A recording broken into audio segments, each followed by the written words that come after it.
Hi, అందరికీ నమస్తే. నేను మీ శీలం వెంకటేశ్వర్లు. ఈరోజు ముఖ్యంగా గత వారం రోజులుగా రాష్ట్ర వ్యాప్తంగా వర్షాలు పడటం, కాస్త కూస్తూ అక్కడక్కడ భారీ వర్షాలు కూడా పడినాయి. కాబట్టి వాటరు ఎక్కడైనా సహజంగానే ఉంటుంది.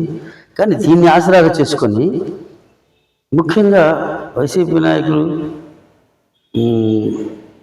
అమరావతికి పక్కనే ఉంటాడు అంబటి రాంబాబు గారు.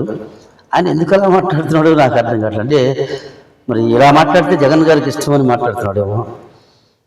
ఇంకొక ఆయన Dharmavaram MLA, good morning Dharmavaram అంటూ ప్రోగ్రాం పెట్టి ఎన్నికలకు ముందు రెండేళ్ళ ముందు రోజు తిరిగేవాడు జనంలో. ఆయన చిత్తుగా మన ఓడిచ్చారు. ఎందుకు ఓడిచ్చారు? అంత కష్టపడి తిరిగినా కూడా ఈ మాటల వల్లే, ఇలాంటి వాటి వల్లేగా సగం ఓడిపోయింది. ముఖ్యంగా వీళ్ళు తెలుసుకోవాల్సింది ఏంటంటే పులస చేపలు పడతారంట అక్కడ.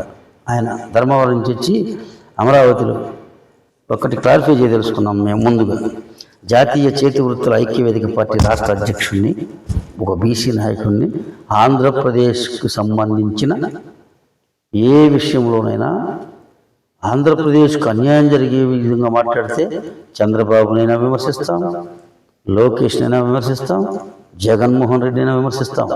ఈ మధ్య నాకు వేరే ఒక అతను ఫోన్ చేసి, ఎందుకులే అన్నా, ఎందుకులే బ్రదర్, మనం ఎందుకు విమర్శించాలి? రేపు పొద్దున వాళ్ళు అధికారంలోకి వస్తారు, వీళ్ళు వస్తే ఏంటి చంపేస్తారా?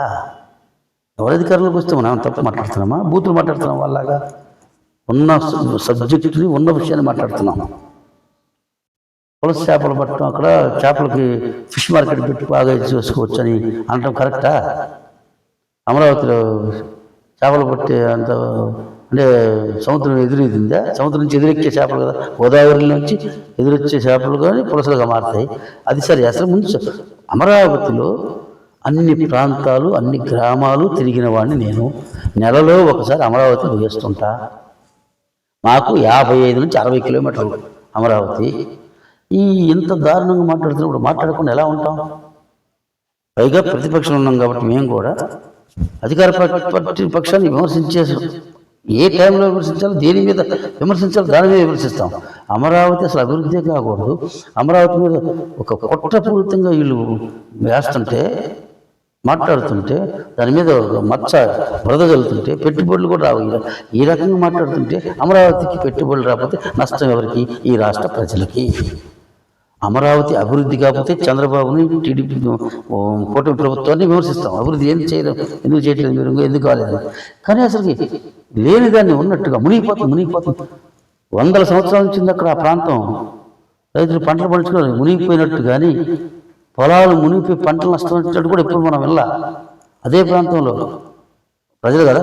అసలు వైసీపీకి వేసిన ఓట్లు కూడా అక్కడ 40% ఓట్లలో ఆ ప్రాంతం వాళ్ళు కూడా ఉన్నారు కదా. మీకు వాళ్ళందరూ మునిగిపోయారా?